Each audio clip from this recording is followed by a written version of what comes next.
Bom, turma, lá no último vídeo a gente tinha estudado o realismo, né? E a última imagem que a gente tinha visto naquela aula foi do tocador de pífano, do Manet, né? E a gente viu que aquele quadro tinha algumas características que já meio que apontavam para uma espécie de saída, né, digamos assim, é, daquele movimento específico do realismo, como se estivesse encaminhando um tipo de olhar, um tipo de composição, um tipo de pintura para uma outra forma, uma outra maneira de se realizar a arte naquele tempo. O Tocador de Pífaro é de 1866. Então ele ainda está mais ou menos ali se encaminhando, saindo da metade do século XIX, mas ainda está longe do século XX, né? Do início dos 1900. Já o impressionismo, ele, ele é mais ou menos dessa época, também fins do século XIX, né? 1890, 1880. Ele vai se iniciando nesse momento como uma maneira também de ter uma outra abordagem sobre os assuntos, os temas retratados, os temas pintados, né, os temas trazidos na arte. E o que marca muito no impressionismo é esse modo de perceber e de trazer a captura do instantâneo, daquele momento, como se fosse uma fotografia, né, como se fosse um retrato tirado daquele instante. A gente precisa entender que quando a gente está falando desse momento, a gente não tem fotografia como a gente tem hoje. Embora os recursos básicos, né, os fundamentos da fotografia, eles já fossem conhecidos. Desde a antiguidade, o próprio Leonardo da Vinci tinha, lá no Renascimento, tinha alguns conhecimentos a esse respeito, dos fundamentos, né? O estilo, ou melhor, nem o estilo, né, mas o modo de se fazer fotografia, como a gente concebeu ao longo do século XX e hoje em dia principalmente, né, muito menos ainda, a gente não tinha ali no século XIX. Já existia fotografia, mas de uma outra maneira, né? Não essa fotografia tão rápida que a gente conheceu com os filmes no século XX. Se utilizavam outros recursos e muito menos popularizada. Mas não é, não é, não é impossível dizer que ela mexeu tanto nas estruturas de representação, né, do mundo, que de um modo ou de outro ela trouxe algumas interferências, trouxe alguns lampejos de ideias, de certo modo, para os movimentos relacionados à pintura em geral, né? É, e acaba que o impressionismo ele bebe um pouco disso, mas também ele bebe de um certo modo de pensar que tem a ver também com o próprio tempo, né, com aquela temporalidade. Quando a gente está falando de impressionismo, a gente precisa se situar nesse fins de século XIX.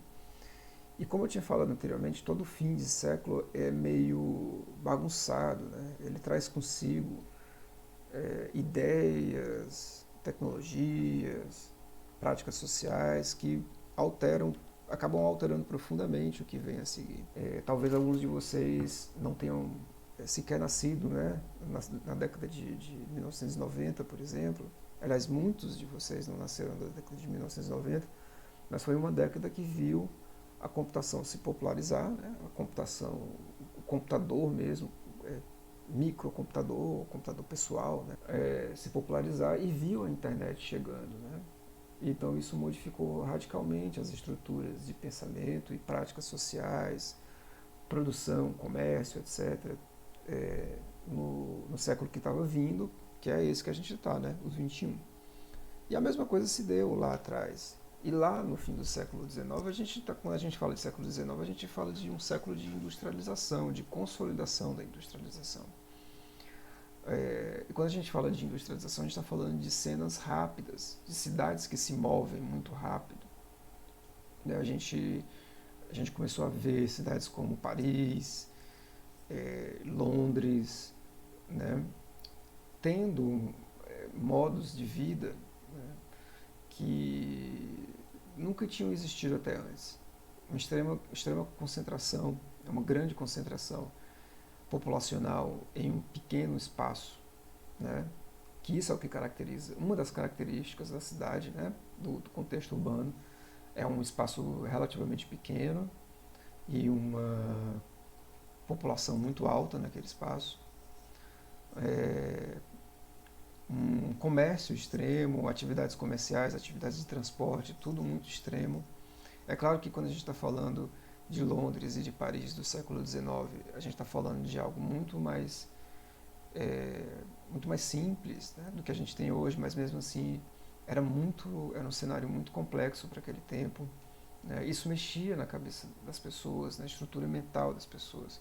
Uma coisa é você viver numa situação campestre, outra coisa é você viver num cenário urbano industrializado, com fábricas para todos os lados, com pessoas de nacionalidades diferentes cruzando aquele território o tempo todo, né? E com trocas culturais, trocas econômicas, as mais diversas possíveis. Nesse cenário, alguns artistas começam a fazer criação dessa vida moderna, né? Buscando trazer não mais uma idealização ou uma pintura de origem, ou de caráter, melhor dizendo, nem de origem, mas de caráter nobre, né, que retratasse a nobreza. Né? Alguns artistas buscaram olhar para o cotidiano e dizer assim, não, a gente não vai mais pintar reis e rainhas, a gente não vai mais pintar a monarquia, a nobreza, os aristocratas, a gente vai pintar cenas comuns, as cenas que a cidade nos coloca. E um desses foi o Monet. Né? Não confundir com o Manet, que foi o que pintou o Tocador de Pífaro, que a gente viu na aula passada. O Monet, ele é um outro artista, né, já situado aqui no contexto do impressionismo, muito mais do que do realismo, certo? E ele tinha essa perspectiva junto com outras pessoas do impressionismo, que era de sair do estúdio, sair do seu estúdio. Em vez de pintar no seu estúdio, pintar nas ruas. E aí tentar retratar as paisagens e as cenas cotidianas e as pessoas, né, que vão passando. E é algo que a gente vai ver muito comumente, né, dentro de um contexto da produção impressionista. Muitos outros tinham essa mesma perspectiva. O Pissarro, o Renoir, o Basile, o Sisley. E quando a gente está falando de uma crítica ao academicismo francês, né, que esses caras faziam, né, era justamente numa ideia assim, o que era o academicismo? Era um ensino de artes, um tanto quanto, né, eu vou resumir aqui numa palavra, burocrático. Era um ensino muito fechado, muito blocado, que se dava por meio de academias, que eram escolas mais tradicionais, né, de pintura, de desenho, de escultura. E esse grupo de artistas, por exemplo, eles eram amigos, se conheciam e tudo, e eles olhavam para aquilo e diziam, não é isso que a gente quer, não é isso que a gente quer trabalhar, não é com isso que a gente quer lidar, não é isso que a gente quer pintar, não são esses valores que tem lá na academia. Né? E eles se rebelaram, e ao se rebelar, eles também foram criticados. É tanto que eles não chegaram e disseram, a gente vai chamar aqui esse movimento de impressionismo, eles não pensaram nisso, certo? Simplesmente a palavra impressionismo surgiu a partir de uma crítica relacionada a um quadro de Monet, que é esse quadro aqui, a impressão Sol Nascente. E o que ele buscava justamente nesse quadro era com pinceladas muito rápidas, né? E muito pouco definidas, né? Enfim, criar uma impressão de uma cena de dois barquinhos, né? E o sol nascendo ao fundo. Fica é um pouco difícil, né, da gente perceber o que efetivamente a gente tem pintado aqui, justamente por conta dessas pinceladas extremamente rápidas e agressivas, né? É, lembra, por exemplo, lá no Romantismo, que também está situado no contexto do século, no fim do século XVIII, melhor, no início do século XIX até metade, né? E que tinha aquele quadro do Turner, Chuva, Vapor e Velocidade. Né? Aí eu tinha falado, ó, ele meio que dá apontamentos ali para um cenário que viria a se descortinar em outro momento, né? Aquele quadro lá do Turner, assim como muitos outros, eles possuíam uma característica também de indefinições. E essas indefinições eram propositais, justamente para tentar mostrar esse tempo que estava surgindo de velocidade, de elementos confusos do cenário cotidiano, né? E o Monet ele trouxe isso de uma maneira muito agressiva, porque, vê só, é, ou ele usa a imaginação para fazer uma pintura detalhada do nascer do sol ou do pôr do sol, né, e das cenas cotidianas que ele está vendo, ou ele usa de pinceladas rápidas. E como a gente está falando de uma aceleração do tempo no século XIX, no século da modernização, tal, é, a gente está falando de cenas que, se você piscar o olho, elas já vão ter passado, né? E aí eu estou falando, isso pode ser o trem, pode ser o navio, pode ser o barco, ou pode ser as pessoas simplesmente que estão passando pela rua e pronto, já foi. Né? Todo mundo que já visitou uma cidade grande sabe como é essa aceleração. As pessoas são afobadas, não tem tempo para nada, por aí vai. Né? E aí quando ele pintou esse quadro, chamando de impressão, outras pessoas começaram a insultar, né?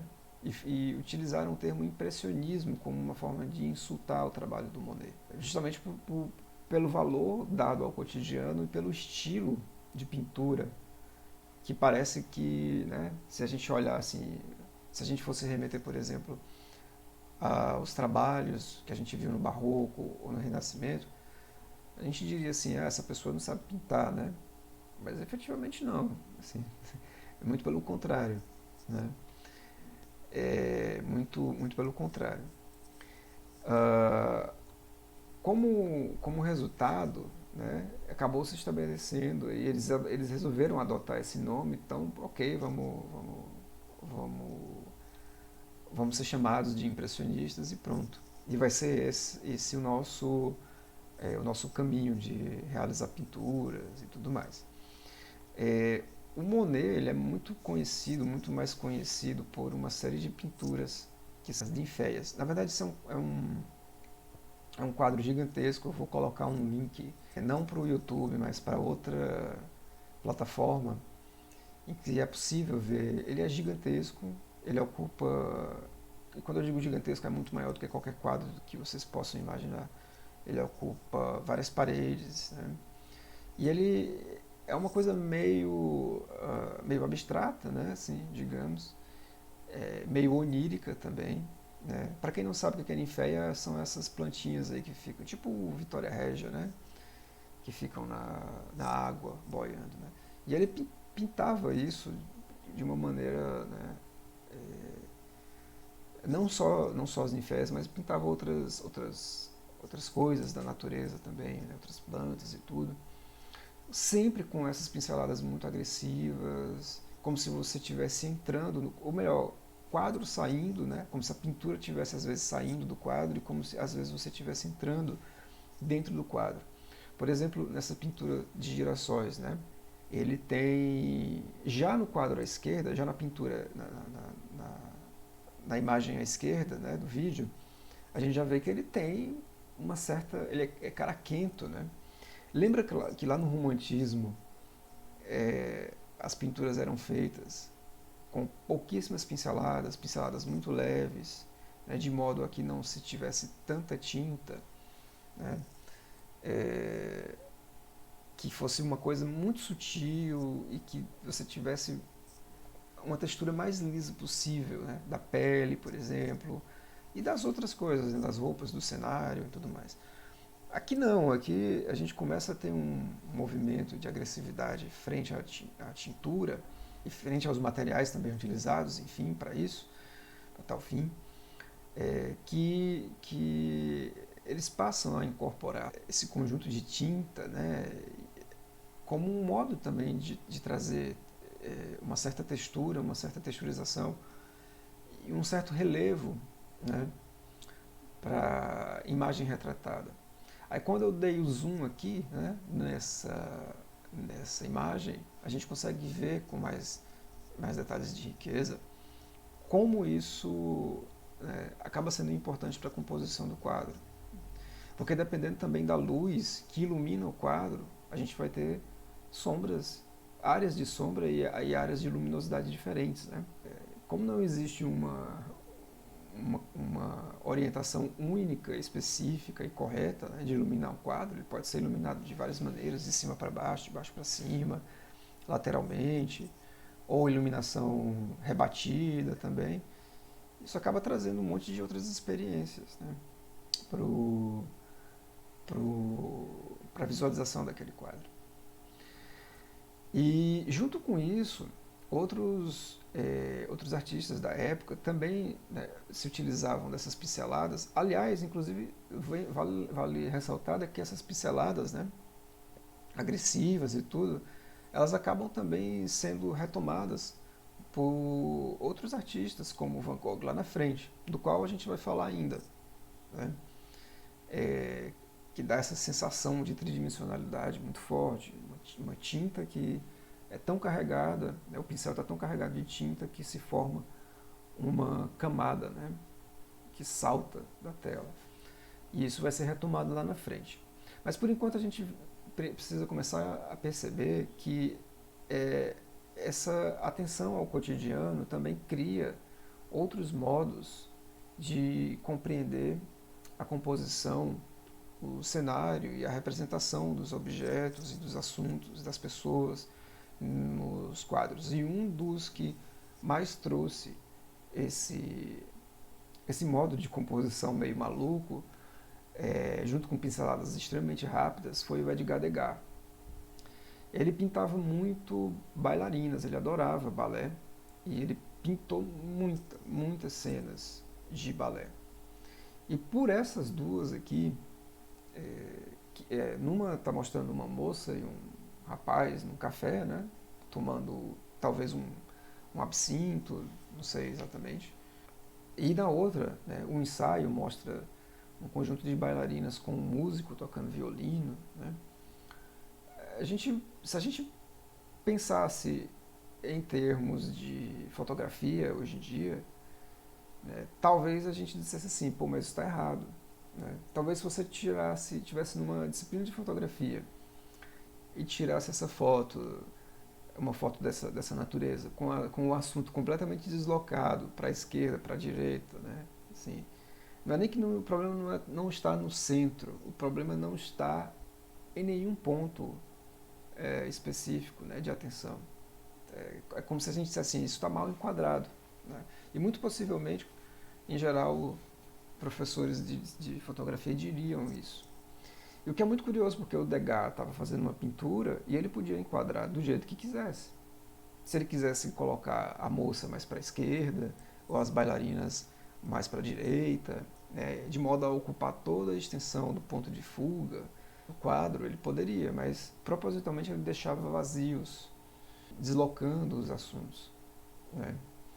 É como se ele tivesse uma câmera instantânea, fosse lá e pá, ou pegasse o celular, né, em termos de hoje em dia, e fizesse uma fotografia um pouco às escondidas, né, assim, um pouco sem se deixar perceber que estava fotografando. O que é muito curioso, né, se a gente pensar nesses termos que ele podia compor o quadro da maneira que ele quisesse. Né. Mas isso era uma intenção, era uma forma de trazer um deslocamento, um desequilíbrio, um dinamismo para o quadro, que antes a gente não tinha muito. Se você perceber, por exemplo, que os modos de operação lá no Barroco, por exemplo, A gente até tinha formas triangulares, mas a gente não tinha composições no barroco que fugissem, né, com esses pontos de fuga. E é curioso que os quadros do Degas, o ponto de fuga, né, ele sempre vai além do quadro, ele continua. Se a gente observa, por exemplo, as linhas de ponto de fuga aqui dessas mesas, elas vão e continuam e continuam. Já nesse outro aqui das bailarinas, né, se a gente observar a linha da parede, a gente vê que ele continua muito ainda até o final. Então ele assume uma postura de um outro observador, de uma outra forma de observação, né? É quase como os jogos hoje em dia é, daqueles que têm perspectiva isométrica, né? É como se ele buscasse assumir não alguém que está na mesma linha de visão do assunto, mas como alguém que está um pouco acima, né?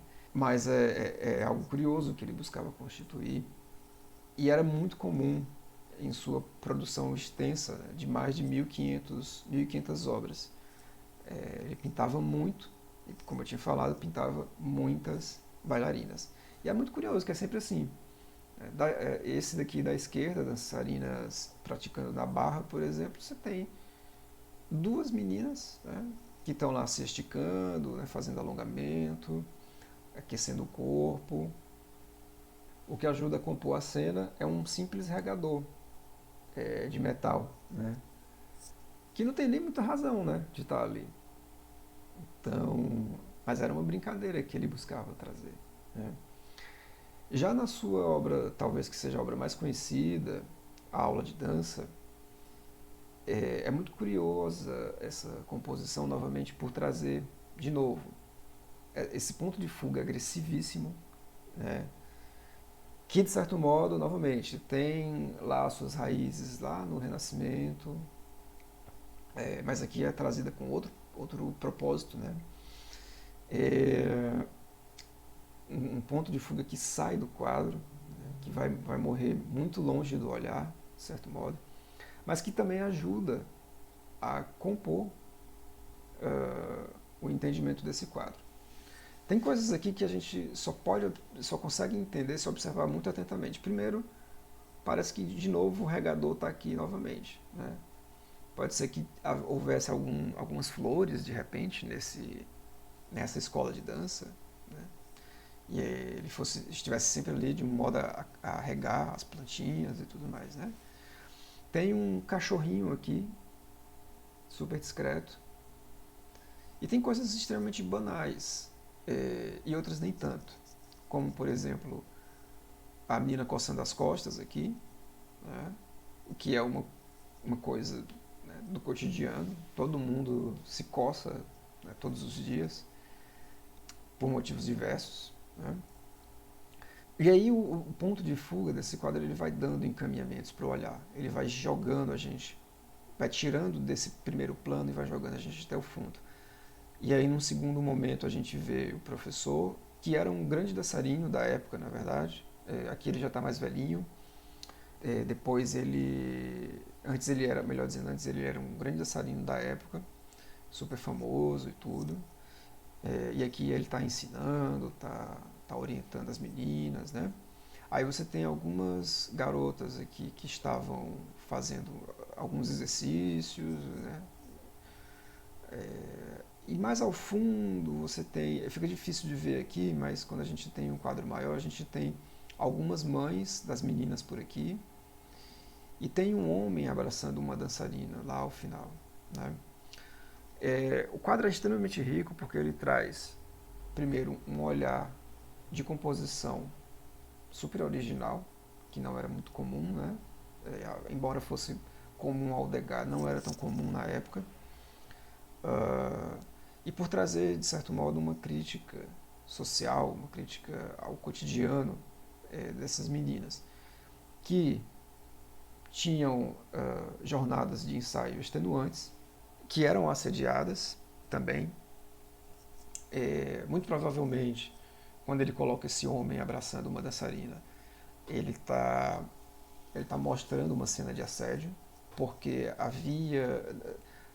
havia contextos ali, né, a gente está falando novamente, no final do século, no quarto final, né, do século XIX, muito diferente de hoje em dia. Essas meninas, elas não tinham um ambiente totalmente adequado, de total privacidade, né, para que elas pudessem ensaiar, trocar de roupa, né, se concentrar, etc, etc.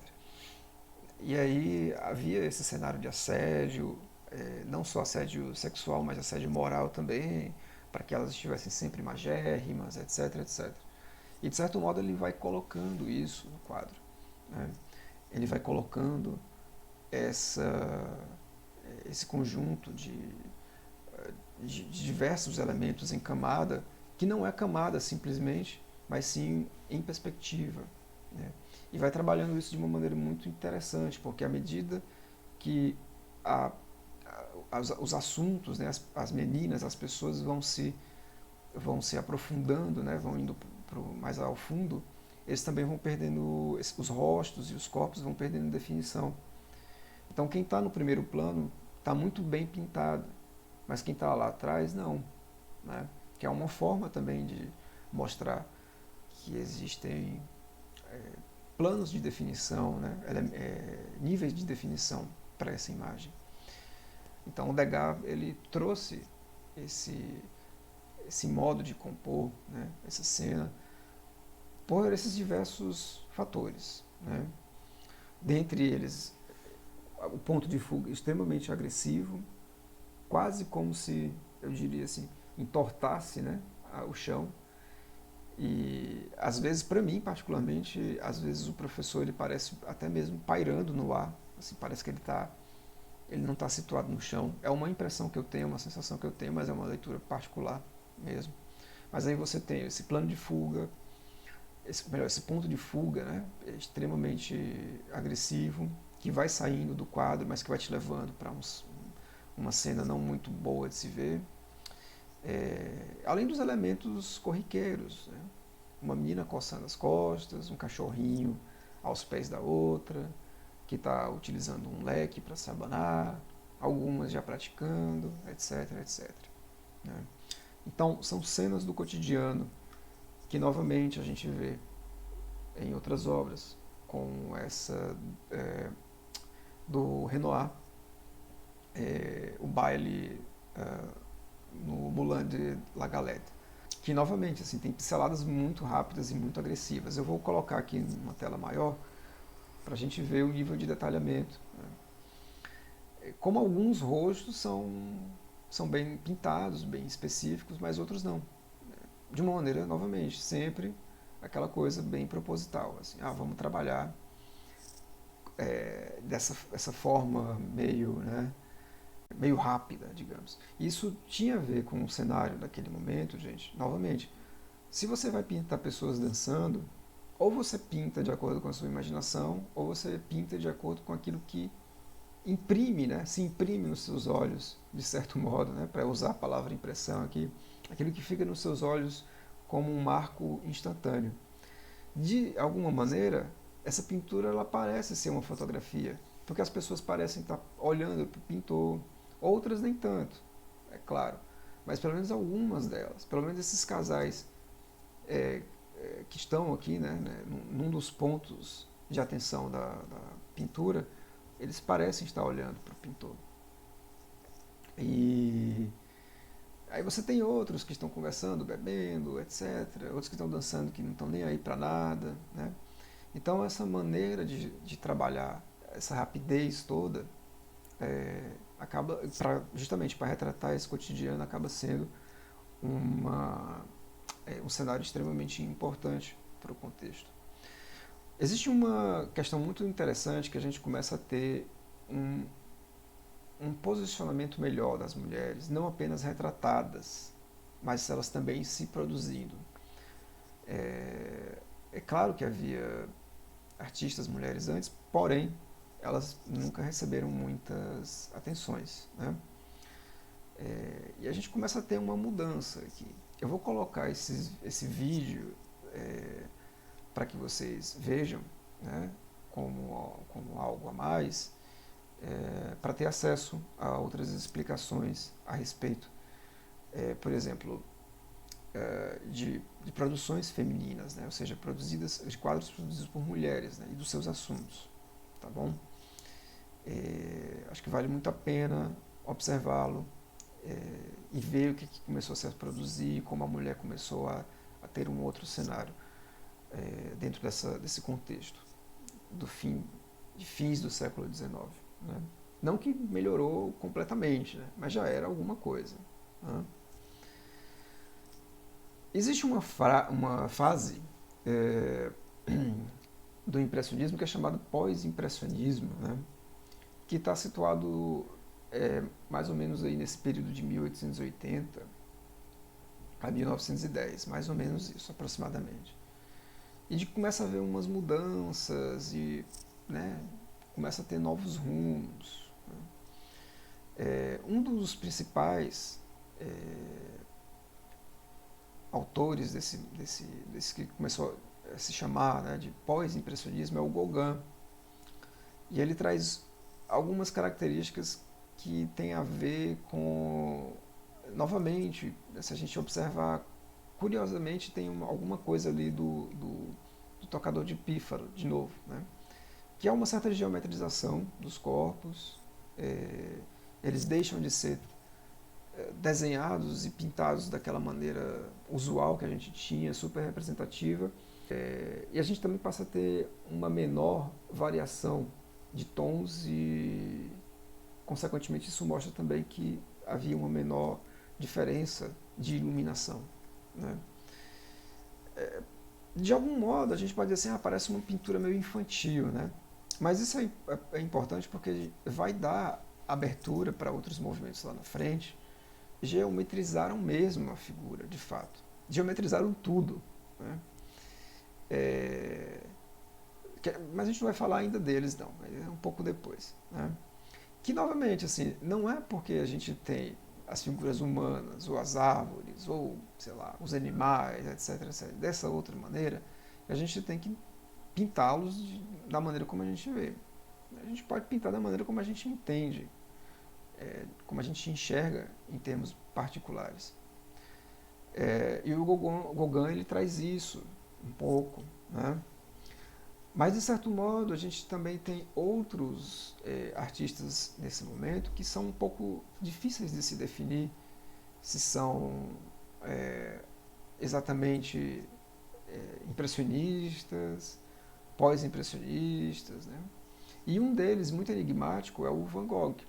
Né? Van Gogh ele ganhou muitas atenções nos últimos anos por conta de pelo menos 2 filmes famosos que citam, né, que falam da vida dele. E ele era um cara muito controverso, né, digamos, difícil de se entender, difícil de lidar, né? Uma coisa meio genial, né? E a maneira como ele pintava talvez tenha sido, até hoje, até de todos os artistas que a gente viu, talvez tenha sido o artista mais agressivo nas suas pinceladas, com camadas grossíssimas de tinta na tela. Né? Eu recomendo ver os filmes, que eu vou citar logo mais, vou mostrar aqui a capa deles, para ver mais ou menos como é que se fazia. Né? É uma representação, claro, não é uma filmagem real, mas para ver como é que ele fazia isso, porque era extremamente agressivo. Né? Agora, o que ele tinha do impressionismo? Ele tinha um cotidiano. Ele simplesmente, às vezes, ia para a natureza, ia para o campo, ou simplesmente pegava objetos quaisquer, como o sapato dele, por exemplo, e pintava, e pronto, acabou. E pintava de uma maneira, novamente, às vezes parece um desenho feito com crayon, né, com lápis de cor, lápis de cera, giz de cera, mas não, assim, são tintas mesmo. E sempre, às vezes pegava a espátula e jogava a tinta de uma maneira muito precisa e colocava uma camada muito forte. Então você tem várias camadas aí de tinta que parece que elas vão ficando uma acima da outra, e acima da outra, e acima da outra. Né? Muito se falou e se estudou sobre esse modo de pintar do Van Gogh. se ele enxergava as coisas desse jeito, se ele tinha problemas mentais, né? Enfim, mas independente de uma coisa ou de outra, como a gente não tem como saber de fato se ele tinha algum tipo de problema, o mais importante para a gente não é isso, mas sim entender o valor estético que ele trouxe para esse final, novamente, do século XIX. Né? Os dois filmes que eu tinha falado são esse Com Amor Van Gogh, que é, rodado, né, com um efeito todo no estilo Van Gogh, é como se fosse o Van Gogh criando um filme, né? E o outro é o No Portal da Eternidade. É, eu não sei, sinceramente, qual dos dois tem no Netflix, porque também vai variar, né? Porque eles ficam saindo, tudo. Mas vale a pena procurar os dois, assim, porque é muito interessante de entender a vida e obra, ou pelo menos parte, né, da vida e da obra do Van Gogh. Né? Bom, chegando aqui mais ou menos ao final, a gente tem um nome importantíssimo para a gente ter em mente, que também está dentro dessa geometrização das figuras, que é o Cézanne, o Paul Cézanne. E ele pintava dessa forma extremamente simplificada, né, sem definições dos rostos, sem definições, às vezes os corpos um tanto quanto deformados, né, assim, deformados no sentido anatômico mesmo, assim, de cores meio irreais, né, de certo modo. Mas uma das coisas que mais interessa para a gente aqui, por incrível que pareça, não é dentro do Cézanne, dentro da pintura do Cézanne. Aqui a gente também tem uma do Gauguin, né? Cuidado para não confundir. Dentro da pintura do Cézanne, uma das coisas mais importantes é são as pinturas de maçã. Isso é muito curioso. Ele pintava muitas. Gostava de pintar maçãs mas por que foi importante, né? Porque por conta dessas maçãs, isso a gente vai ver depois com mais clareza, né? Ele acaba dando origens aqui a um outro movimento, de certo modo. Ele inspira, né? Outro movimento. Ele pintava essas maçãs por vários lados diferentes, né? Como se fosse um estudo. Ou peras também, mas as maçãs eram os principais. Né? Assim, e era como se você visse as maçãs por vários lados. Né? E essa geometrização ela acaba sendo tomada como inspiração lá na frente por conta dessa deformação dos objetos. Né? Mas por enquanto, assim, simplesmente guarda o nome do Cézanne. Depois a gente volta para ele para entender o que isso significa com mais clareza para os movimentos que vieram em seguida. Né? Já no final aqui, gente, assim, uma das coisas mais importantes também da gente entender é que algumas pessoas chamam de expressionismo aquilo que se situa já no século XX, né, no início do século XX, principalmente no norte da Europa e na Alemanha. Né? A gente começa a ter temas de deformação da realidade. O Grito do Manche, por exemplo, é um dos mais emblemáticos desse novo momento. Né? E assim, a identificação dos expressionistas é porque eles buscavam pintar para além da representação. Assim, não queriam só representar, queriam trazer algo, né? Queriam deformar, digamos assim, e criar uma nova realidade. E eles estavam no afã, né, de exprimir sensações e traduzir as suas ideias de uma forma direta. Né? O que diferenciava muito deles do impressionismo é que eles queriam fazer interpretações das emoções. Né? E é por isso também que se tem uma dificuldade de colocar o Van Gogh unicamente no impressionismo ou no expressionismo. E, de novo, algumas pessoas colocam o Van Gogh nesse bolo, novamente. Né? E aí, é como se eles tivessem dado, né, colocado as sementes do expressionismo no seu mal-estar diante da realidade que estava tendo ali, né, diante do que eles viam. Se você assistir o filme do Van Gogh, você vai entender como ele era perturbado por sensações de melancolia, tristeza, que hoje a gente identifica muito com depressão ou com outros transtornos similares. Né? Mas, novamente, não cabe a nós fazer um diagnóstico do que do Van Gogh, do Cézanne, de quem quer que seja. Né? Mas, basicamente, entender que havia nas suas expressões modos de trazer à tona, por meio de pinturas banais, cotidianas, uma sensação de mal-estar, de certo modo. Né? Até o ponto de chegar, por exemplo, em pinturas que parecem tortuosas, né? Extremamente difíceis de se entender como realidade. Mas, novamente, tão pouco vale a pena compreender como real, né? Assim, vale a pena entender como interpretação. Como o Van Gogh, por exemplo, tinha a compreensão de uma noite estrelada. Né? Se ele via dessa maneira, né? Ok, era essa forma que ele buscava retratar. Né? E nesse sentido, buscava-se muito fazer esse entendimento. Assim, para que então deformar a realidade? Era uma forma de expressar uma espécie de pessimismo. Né? É um pouco complicado de entender esse pessimismo do século XX que estava nascendo, mas tinha várias coisas acontecendo no mundo. Né? E assim, a gente também tem que lembrar novamente, urbanização das cidades, trocas comerciais intensas, trocas culturais intensas, isso tudo gera uma, um desconforto, digamos assim. E aí você ainda tem outras coisas que estão acontecendo, pelo menos aí nos inícios, não nos anos iniciais do século XX, mas nas décadas, né, iniciais. Uma guerra, que foi o caso da Primeira Guerra, né?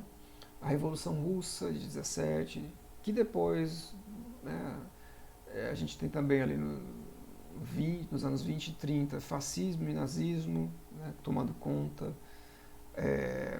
Então parece que, de certo modo, o expressionismo ele traz essas bases de deformação da realidade que, no fim das contas, se deu mesmo por meios violentos. Né? O que foi, se não cada uma dessas convulsões sociais, né, que ocorreram aí, se não uma transformação intensa da realidade. Né? Mas é claro que, bom, quando a gente está falando de expressões, a gente está falando ainda de final do século XIX e início do século XX. Né? Tanto que o Grito, né, que é uma parte de uma série de outros quadros do Munch, ele é de 1893, mas era uma espécie de presságio, né? Quase assim. É como se ele estivesse vendo um universo de outras indelicadezas e de mal-estar, né? Psíquico, que não podiam ter tido lugar em outro momento da humanidade. Né? Só dava para ter ocorrido naquele momento, de fato. Né?